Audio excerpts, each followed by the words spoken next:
그러나 며칠 안 되어 이 꿈은 깨어지고 말았다.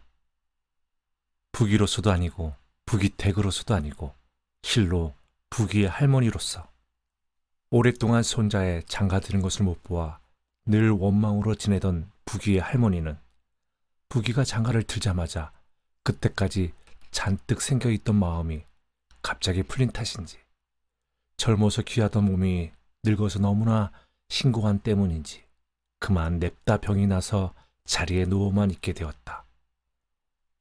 어디가 뚜렷하게 아픈 것이 아니고 그저 전신이 시름시름 아픈 것이다. 부기는 근처에서 유명하다는 약국에는 거진 죄다 돌아다니며 몇 첩씩 약을 갖다 써보았으나 아무 소용도 없다. 동리 사람들 말을 들어 용하다는 점쟁이를 불러다가 사흘 저녁이나 경도 읽었으나 이것도 별로 신통치 않았다. 죽을 병에는 그저 죽는 것밖에는 약이 없는 것이다. 이렇게 하여 부기의 할머니는 한 달 반을 앓다가 이 세상을 떠났다. 할아버지 산소에 합장을 할 것인가 공동묘지로 갈 것인가 부기는 좀 망설였으나 할아버지 산소까지는 80리길이나 되어 비용이 많이 날 것이므로 아내의 말을 들어 공동묘지의 한 구역지에다가 조그마하게 묘를 써버렸다. 이 할머니도 살았을 적에는 반상의 구별을 여간 분명히 하지 않았었는데 반상의 구별이 없는 공동묘지에서는 장차 어떻게 지냈을는지 부기는 공동묘지 수많은 묘를 돌아보며 더욱더 눈물을 흘렸다. 할머니 장사 때에도 부기는 물론 누구나 그러하듯이 이 구장 양반한테 가서 돈을 빌려다가 큰 일을 치루었다. 이번 장사에는 약 30엔을 빌려다 썼다. 그러나 구장 양반한테 빌려다 쓴 돈을 전부 다 친다면 장가 들 때의 돈 62엔, 할머니 약값으로 13엔, 그리고 이번 장사에 쓴 돈 30엔, 원금만 해도 도합 100엔이 넘는다.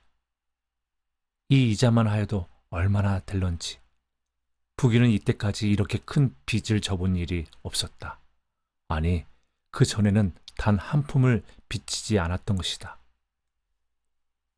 부기가 그처럼 변변찮고 놀림가마니가 되어 있으면서 빚 한 푼 안 졌다는 것이 의뢰이 몇십 엔씩 하는 빚을 짊어지고 있는 동리 사람들의 미움을 받는 점이기도 하였던 것이다. 그렇던 부기가 지금 와서는 어느 누구에 지지 않는 빚쟁이가 되고 말았다. 하기사 이때까지 남의 빚 한 푼 안 지고 살아온 것만 해도 너무 호강스러운 일이었는지도 모르지만 그럭저럭 봄이 지나고 무더운 여름 어느 날 밤 일이다. 부기는 그날은 들일이 늦게 끝나 저녁이 매우 저물어서 마당에다가 거적을 내깔고 거기 앉아서 반짝반짝하는 별빛 아래에서 아내와 마주 앉아 저녁을 먹고 있었다.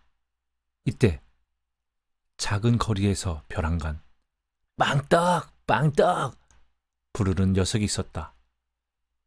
그것은 부르는 소리로 대복인 것이 분명하다. 빵떡 집에 있나? 또 딴 소리가 부기를 불렀다. 이것은 정녕 치룡이의 목소리이다. 빵떡 벌써 자나? 빵떡 사 먹으러 왔는데 어서 갖고 나오너라. 안에서 부기가 대답을 안 하니 두 녀석들은 부기의 약을 올릴 작정인지 다시 또 서로 번갈래 한마디씩 하였다. 이러한 일은 부기가 장가 들기 전에는 거진 날마다 있다 싶은 일이다. 물론 그때에는 빵떡이라고 안 그러고 눈깔망난이라고 하였지만 그러나 부기가 장가를 들고서는 이런 일은 오늘 저녁이 처음이다. 부기의 할머니가 끙끙 앓고 누워있고 한골 아저씨니 무엇이냐 하는 일가 뿌시러기들이 두 번 큰일을 치르는 동안에 자주 들락거리고 하여서 이때까지 이렇게 부기를 놀릴 기회가 아주 없었던 것이다. 그러므로 부기댁으로서는 아주 처음 겪는 일이요. 부기도 자기 아내 앞에서는 처음 겪는 일이다. 에이, 천하 망할 놈의 개자식들. 그전 같으면 부귀가 툭탁하면 내놓는 이 욕을 의뢰의 그들에게 해부었을 것이다. 그러나 오늘 저녁에는 새 아내를 앞에 놓고서는 이러한 욕도 차마 할 수 없다. 저것이 무엇하는 거요? 부귀댁은 부귀가 아무 말도 않고 삽작거리에서 외쳐지는 소리는 모른 척도 않고 밥만 푹푹 퍼먹고 있는 것을 보고 자기 남편한테 물었다. 물론 부귀댁도 부귀가 빵떡이라는 별명을 가지고 있다는 것은 시집 오기 전에 이미 듣고 왔고 여기 와서도 딴 여인네들이 속살거리는 데서 듣고 있다. 그러나 이처럼 남의 문 앞에 와서 동네 사람들이 다 듣도록 버럭버럭 소리를 질러가며 빵떡이라고 부를 줄은 몰랐었다. 아니야, 미친놈들, 미친 지랄하는 것이요. 부귀는 그런 일은 상관 안 하는 것이 좋다는 듯이 밥을 연실 퍼 넣으며 대답하였다. 그러나 대봉이 치룡인 녀석들로서는 부귀가 대답을 않는다고 그대로 돌아갈 리가 없다. 어떻게 하든지 부귀를 끌어내어 한바탕 놀려먹다 시답지 않으면 한바탕 뒤제비를 놓지 않으면 시원치 않다. 빵떡, 너 속옷 밑에만 처박혀 있을 테냐? 빵떡, 이거 초저녁부터 그게 무슨 짓이냐? 들은 서로 옆구리를 쿡 찔러가며 또 한마디씩 하였다. 부귀는 먹는 밥 숟가락을 내던지고 불끈 일어났다.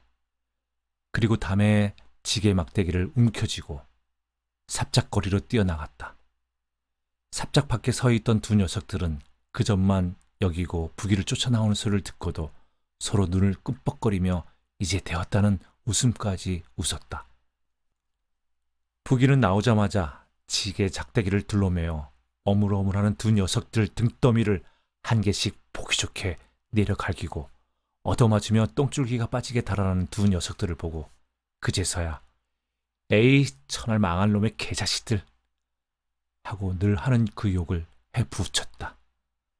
부귀는 발을 돌려 도로 삽작 안으로 들어올 때 오래간만에 그놈들을 두들겨 주었다는 것도 기뻤지만 그보다도 두들겨 주는 것을 제 아내가 안에서 보고 있었다는 것이 더 기뻐서 득이양양하게 걸어 들어오며 다시 또 한 번만 그래 보아라.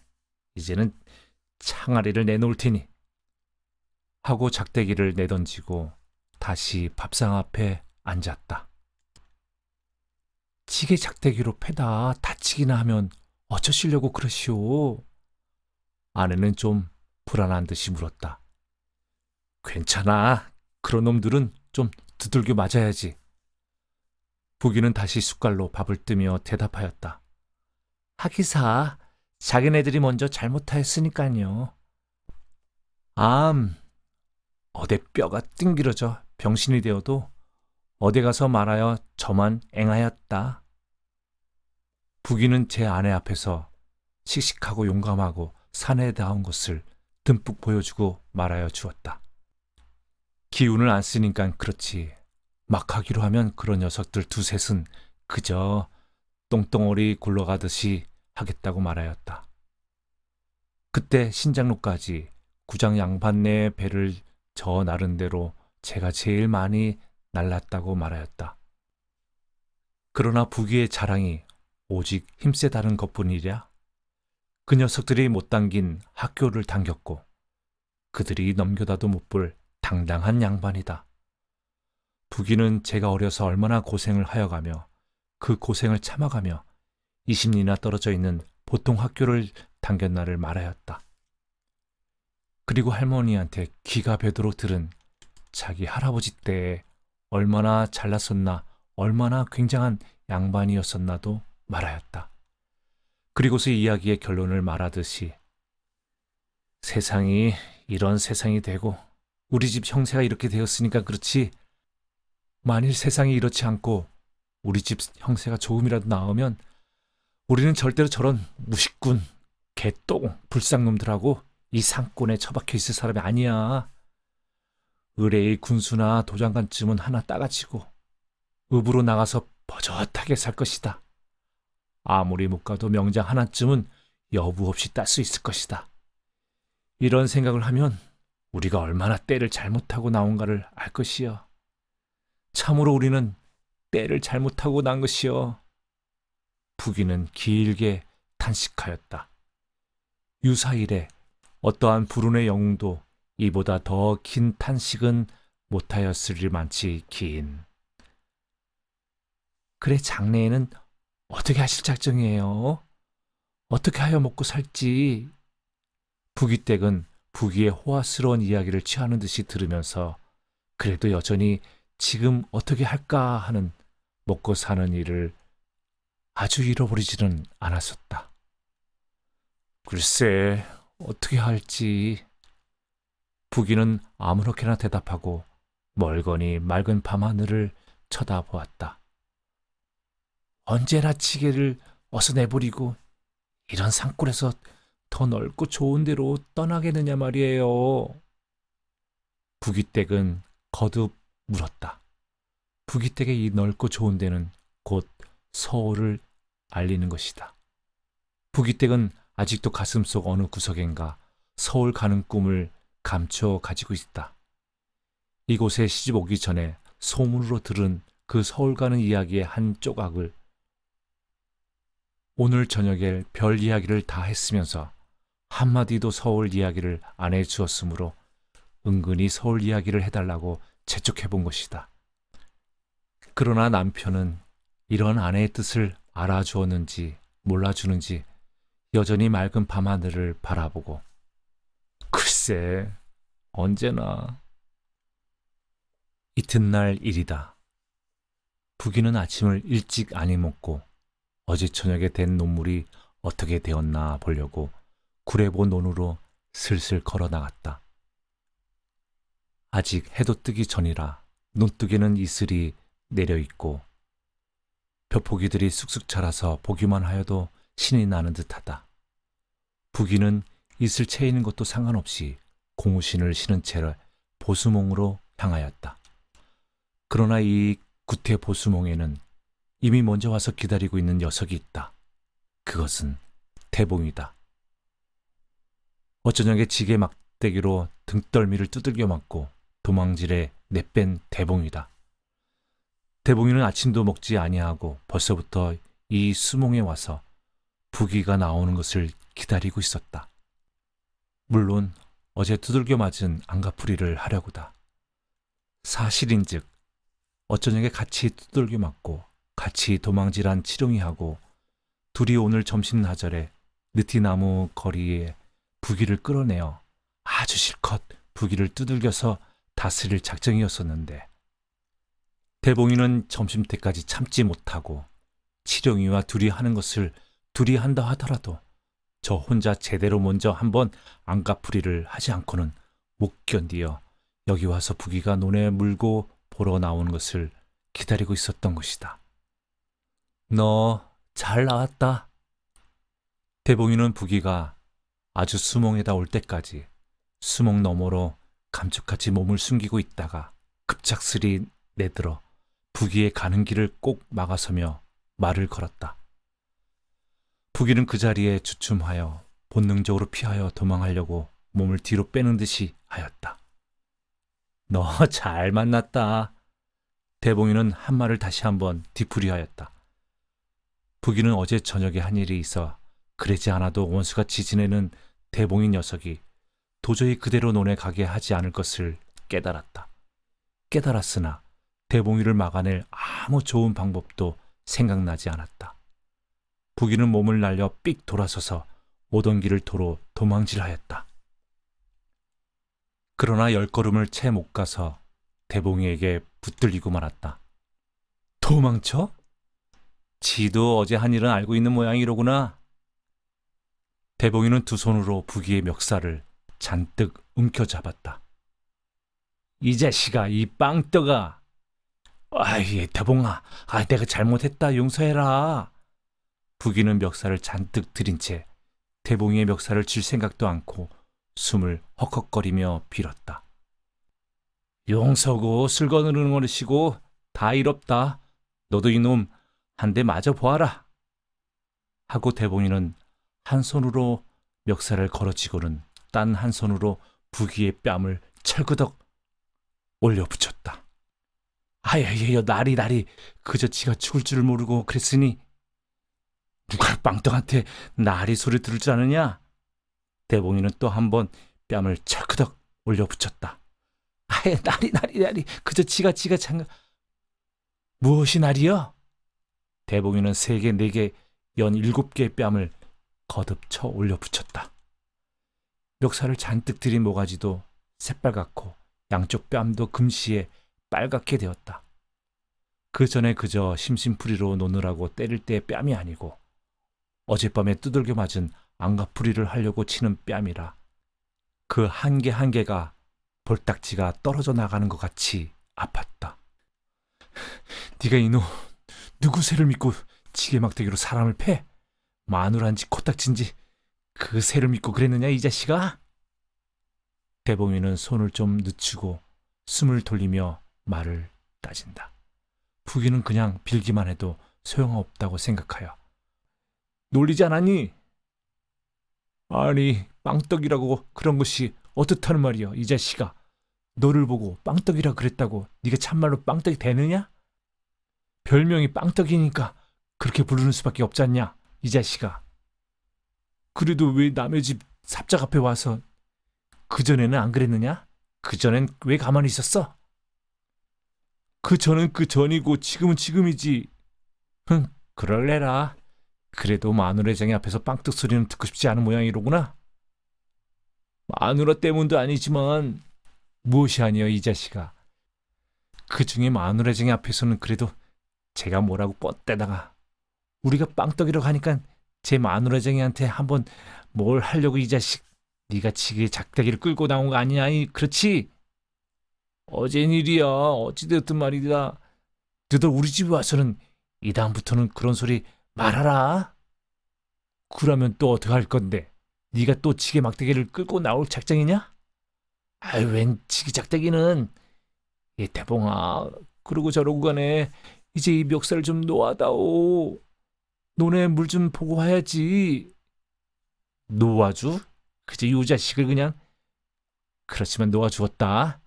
불쌍해서 놓아준다. 대봉이는 그때까지 쥐고 있던 부기의 멱살을 놓았다. 숨을 돌려가지고 다시 한바탕 패들 작정이었지만 부기라는 놈이 자꾸 빌고 맞고만 있으므로 도무지 싱거웠기 때문이다. 그러나 대봉이는 언제나 디제비 논 끝에 받는 마지막 칩을 받는 것을 잊지는 않았다. 네가 네 할미하고 그렇고 그렇지? 그래 우리 할머니하고 그렇고 그렇다. 부기는 서슴지 않고 대답하였다. 부기라는 놈이 미슴스러워서 그대로 잠깐 동안 수몽 위에 서 있었다. 부기는 무엇을 생각하였는지 한여나무 걸음 걸어가서 헤헤헤 하고 그만 웃음을 터트려 놓는 것이다. 이 자식 거기 있어. 대봉이는 뒤에서 냅다 소리를 지르고 쫓아갔다. 부기는 이번에는 쫓아 달아날 생각도 않고 그 자리에 그대로 서버렸다. 무엇이 웃어 이 자식아. 대봉이는 또 부기의 멱살을 쥐어들었다. 를 벌름거려가며 웃고 있다. 이 자식아 무엇이 우스워? 대봉이는 뺨을 한 개 철컥 올려붙였다. 너머려 허허 우리 할머니는 며칠 전에 공덕묘지로 가셨단 말이여. 허허허허. 옳지 요 녀석이 그래서 웃었구나. 그러면 너 옳다 되었다. 네 마누라하고 나하고 그렇고 그렇지? 그건요 안 돼? 정 안 돼요? 그래 된다. 그래 그렇고 그렇다. 대봉이는 멱살 쥐었던 손을 놓았다. 부기는 다시 또 걸어갔다.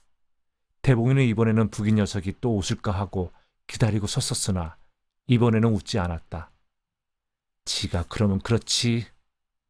대봉이는 그제야 만족하고 집을 향하였다. 그러나 사실은 이번에도 부기는 웃고 있었다.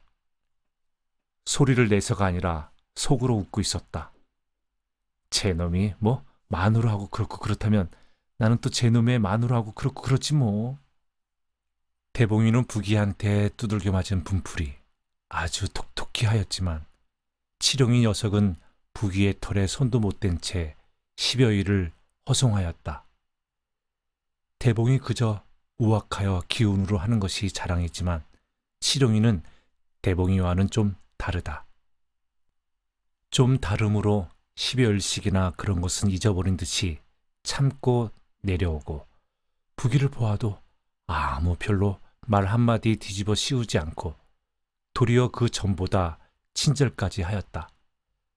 남들이 빵떡빵떡하고 놀리면 치룡이는 부기를 못 놀리도록 뜯어 말리기까지 하였다. 이 자식이 왜 요새 이럴까? 하고 부기는 도리어 재미가 없었지만 그렇다고 달리 아무리 해도 붙이지 않으므로 저 녀석이 이제는 철이 나느라고 그러나? 좀 생각하였다. 부기는 원래부터 남을 철저하게 믿지는 않지만 또 철저하게 의심도 안 나는 성질 아닌가? 묻고 삽작 앞에서 어대고 놀러갈 데가 없나 하고 고개를 기울이고 있었다. 제일 먼저 구장댁 마당이 생각났다. 거기 가면 사람도 많이 모여있고 시원도 하고 앉을 자리도 좋고. 하지만 부기는 언제나 그러하듯이 이번에도 그리로 가는 것은 바로 단념하였다. 빵떡 빵떡 하는 조소의 소리가 그의 귀에 올려오는 듯하였다. 천하 망할 놈의 개자식들. 언제나 하는 이 욕을 속으로 해붙이고 침을 탁 뱉어버렸다. 그러면 어디 딴 데가 있나? 여전히 제 집 마당에서 마누라와 마주 앉아 하다못해 예전 이야기라도 하고 있는 수밖에는 없는 듯하였다. 그러나 오늘 저녁에는 제 집 마당에도 앉아 있을 수 없게 되어 있다. 그것은 낮에 지가 새들 콩밭을 메고 있느라니까 마누라가 전심을 이고와 이런 말을 하였기 때문이다. 어대고 남만 못한 데가 있어 혹은 다리를 전다든가 팔평신을 하든가 그놈은 몰라도 일을 하면 이렇게 잘하는 멀쩡한 이가 왜 남에게 쑥맥구시를 하고 병신해싱시를 하우? 손이 없수 발이 없수. 놀리는 놈이 있으니까 그깟 놈들을 왜 놔두? 주먹은 두었다가 쌀만 먹을 작정이요? 그리고 자기 자신도 밤에 저녁을 먹으면 구장댁 내 마당 같은 데로 가서 마실도 가고 그래야지. 만날 집에만 들어앉았으니 남들이 욕을 하지 않아우? 밤낮 사내하고 붙어 있다고 나까지 욕먹지 않소? 이제부터는 밤에 마실도 당기고 좀 그러우. 부기 자신도 원래부터 마실이 가고 싶지 않은 것은 아니다. 사람들이 모이는 곳, 떠들썩하는 곳이 언제나 가고 싶은 것이다. 부기가 되어 한캐 뜨게 되면 결국 두들겨 맞는 것도 저고 옷을 찢기는 것도 저라 늘 혼자 손해를 보므로 언제부터인지 저절로 사람들 모인 데는 안 가도록 버릇이 되었을 뿐이다. 그러나 오늘 저녁에는 어디로고 마실을 가야 하겠다. 꼭 가야만 하겠다. 허나 아무리 생각해 보아도 아무 데도 갈 데가 없다. 그렇다고 삽작 앞에 말뚝처럼 언제까지든지 서 있을 수도 없다. 그래도 사내 대장부로서 제 마누라 앞에 마실 갓데가 없다고야 할 수가 있나. 어디로든지 가야지 하고 막 개천을 건너려고 하니까 너 부기 아니냐? 하고 치룡이가 이리로 오며 말을 걸었다. 왜 이놈아? 내가 일부러 지금 너를 찾아오는 길이라. 너 어디 가니? 가기는 어딜 가. 바람 쏘이러 나왔지. 그럼 잘됐다. 어서 이리 오너라. 왜 이 자식아? 글쎄 나만 따라와. 수 생기는 일이 있을 테니까. 똥을 쌀 녀석. 이놈들이 또 누구를 놀려 먹으려고 그렇게 누가 속을 줄 아냐? 치룡이라는 녀석한테는 그 전에 몇 번 속은 일이 있었다. 이 녀석도 다른 녀석들하고 어울리면 물론 빵떡빵떡하고 놀리기도 하지만 그보다도 아주 천연스럽게 거짓말을 하여가지고 속여먹기를 잘한다. 부기는 치룡이한테는 처음부터 경계하였다. 아니요, 오늘 저녁에는 그런 일이 아니여. 그럼 무슨 일이야 이 자식아? 사실은 말이요. 하고 소리를 나직히 하여 부귀의 귀에 입을 바싹 대고, 저기 말이여, 대봉이네 새들밭에 지금 우리 몇 놈이 참외 서리를 갈 터인데 너도 한몫 끼란 말이여. 겁나기만 하면 서로 욕지거리를 하고 뒤잡이를 놓고 하는 제일 고얀 놈이다. 빵떡이라는 별명을 맨 처음에 지어낸 것도 이 녀석이고, 그 후에 빵떡빵떡하며 놀려먹기도 이 녀석이 제일 심한 것이다. 들키면 어떻게 하구? 부귀는 대봉이네 밭이라는데 벌써 마음이 끌렸다. 들키기는 왜 들켜? 대봉이는 지 외가에 갔다 온다고 진주에 갔으니까 갔다 오는데 아무리 하여도 3, 4일 걸릴 테고, 대봉이 아버지는 더위를 먹어가지고 자기 집에서 허비적거리고 있으니까 지킬 사람이 누가 있겠어. 그러고 또 설령 들킨다 해도 뛰어서 달아나면 그만 아니여. 이 어두운 밤에 어느 녀석인지 알아? 그래도 나는 싫다. 부귀는 한번 뺑소기질을 하였다. 알기는 하냐? 그저 사가루만 5두둑을 쭉 나는데 그것이 지금 모두 한 방이었다. 너는 그따구 참우 어디서 맛도 못 봤으리라. 그 집에서 나중에 알고 보면 큰일 나잖아. 그 자리에서만 들키지 않으면 상관없어. 심심풀이로 장남 삼아서 서리하는 것이야. 어떠냐? 예전에는 닭서리도 했었다는데. 치룡이는 말에 막히는 법이 없다. 얼마든지 무엇이든지 꺼낸다. 부귀는 한참 생각하다. 그렇지만 만일 들키면 야단은 너덜 혼자 맞는다. 그야 염려 말아라. 부귀는 치룡이의 뒤를 따라 느티나무 거리로 나왔다. 거기에는 두 녀석들이 벌써 와서 기다리고 있었다. 이 두 녀석들과 치룡이와 부귀와 도합 네 녀석이 바로 새들로 향하였다. 꼬불꼬불한 논뚝길에는 벌써 이슬이 내려 있었다. 치룡이는 맨 앞에 서서 대봉이가 겉으로는 약은 체해도 사실은 똥바보라고 흉을 보았다. 그리고 참말로 기운으로 하면 부귀한테 어림도 없을 것이라고도 하였다. 부귀는 이처럼 세 녀석이나 모여서 정 같으면 의뢰이 한 차례 빵떡 소리를 내면서 놀릴 텐데 그런 것은 잊어버린 듯이 한마디도 내지 않고, 또 게다가 지가 가장 미워하고 원수같이 여기는 대봉이의 흉을 보는데 적잖이 모든 일이 유쾌하였다. 그럭저럭 대봉이네 참우밭 머리까지 다다랐다. 안 되게 되었다. 잠뱅이에다 참우를 잔뜩 따가지고 둘러매고 나와 어디로고 가서 나누어 먹는 것이다. 이것은 참우 서리하는 데는 의례 그런 것이다. 부귀야, 너 잠뱅이 벗어라. 치룡이는 또 부귀를 꼬셨다. 난 빤스를 안 입었으니 너덜 중에 누가 벗으라무나? 부귀는 사실 빤스를 입지 않았다. 낮에 일할 때에는 빤스만 입고 저녁에는 잠뱅이만 입는 버릇이었다. 우리도 모두 빤스를 안 입었다. 어서 네가 벗어라. 또 한 녀석이 부귀를 달랬다. 잠뱅이 값으로 참우 한 개 더 줄 테니 어서 벗어라. 딴 녀석이 마저 말을 보태었다.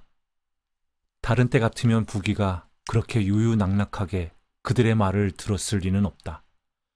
그러나 오늘 저녁에는 고대부터 기분이 좋았고, 또 이러한 때 옷을 벗고 덤비는 것이 도리어 용감한 것 같이 생각되었다.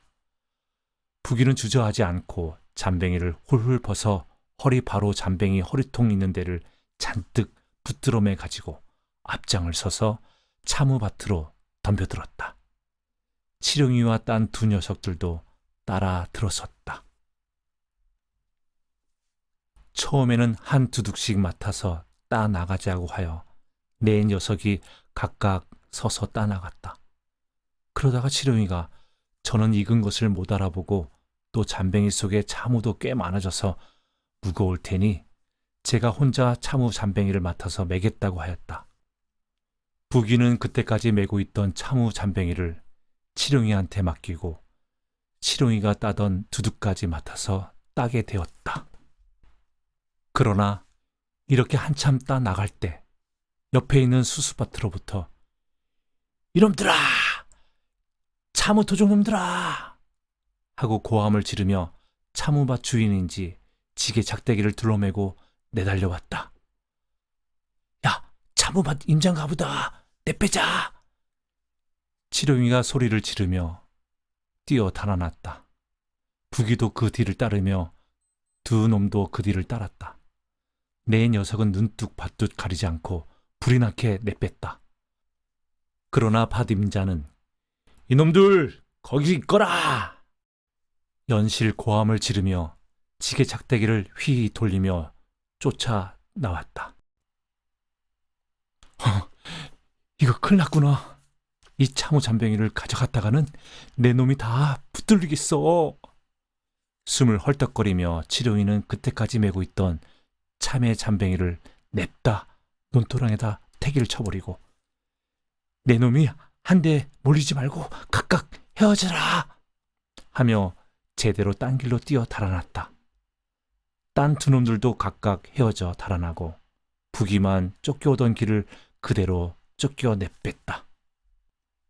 부귀는 얼마쯤을 정신없이 쫓겨 달아나다가 쫓아오는 소리가 없으므로 겨우 뒤를 돌아본즉 딴 놈들은 어디로 뛰어갔는지 보이지 않고 아까 차무 잠뱅이를 내던지던 논두렁 있는 데서 참외밭 임자인가 차무 잠뱅이를 찾는지 기웃거리는 것이 어둠 속에 어슴풀이 보이었다.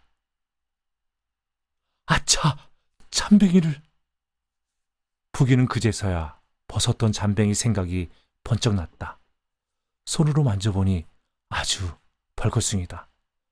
부귀는 단번에 지가 어수룩하게 그놈들 말대로 잠뱅이를 벗었던 것을 후회하였다. 그러나 후회한다고 물론 어떻게 되고 어떻게 되는 것은 아니다. 어쩔까? 부귀는 길 옆에 쭈그리 앉아 생각하였다. 바로 밭임자한테 가서 개게 빌고서 잠뱅이를 찾을 것인가? 혹은 바로 집으로 돌아갈 것인가? 가기도 그렇고 안 가기도 그렇고 부귀는 제 생전에 이때처럼 몸이 달아본 적은 없었다. 후에도 늘 생각하듯이 참으로 몸이 바싹 달았다. 그러나 부귀는 기어이 옷찾기를 단념하고 일어섰다. 지금 가서 개게 빌고 달래 받았자 성이 잔뜩 난 밭임자가 그대로 내줄 리가 만무하고 지게 작대기로 공연히 두들겨만 맞을 것이다. 그보다는 차라리 이대로 집으로 갔다가 내일 그 주인을 찾아가서 조용히 말해보는 것이 좋을 것이다. 부귀는 누구고 만나지는 않을까 두려워하여 좌우를 둘러보며 힘 하나 없는 걸음으로 제 집으로 향하였다. 그러나 그날은 부귀에게 재수가 아주 없는 날이지 쇠똥에 미끄러져서 개똥에 코를 박는 셈으로 구장댁 내 집 모퉁이를 돌아가다가 하필 그때 대문 안에서 쑥 나오는 구장 양반과 그냥 꼭 맞부딪혔다. 부귀는 참으로 차무밭 주인이 소를 지를 때보다 더 깜짝 놀랐다. 거기 누구냐? 구장 양반은 부귀가 깜짝 놀라 주춤하는 것을 보고 냅다 호령하시었다. 진지 잡수셨습니까? 저 부귀입니다. 부귀는 겨우 이렇게 어물거리고 두 손으로 앞을 가리며 흘금흘금 뒤를 돌아다보며 구장 양반이 바싹 달려들기 전에 제 집에 있는 대로 도망질하여 버렸다. 구장 양반은 부귀가 벌거숭인 것을 보았는지 어쩐지는 모르나 그래도 점잖은 이라 대문 앞에 우뚝 서서 따라오지는 않으셨다.